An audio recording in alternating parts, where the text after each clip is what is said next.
Okay, I did connect this vacuum hose. There are these other two ends which go somewhere, we'll soon figure it out.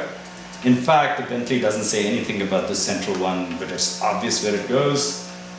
It's on that dome which sits over the oil squirters, and it just plugs right in. It's right in the middle there. So, and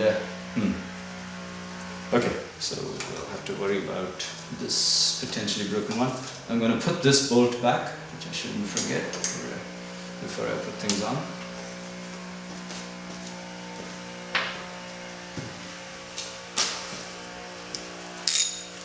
Secure the hydraulic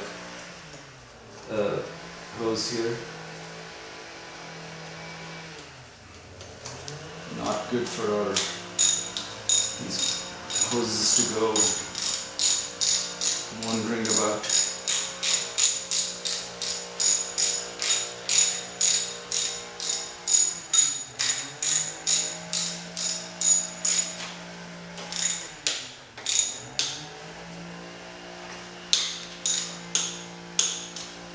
Okay, seems plenty secure.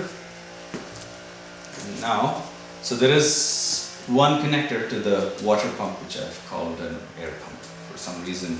In previous videos, there's an auxiliary water pump here, to which there's an electrical connector, which I'm pretty sure I can plug that in post facto, that is after the intake manifold has been installed.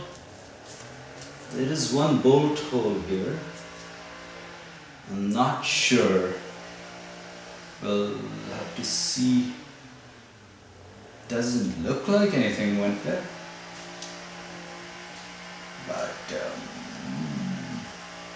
I'll have to see.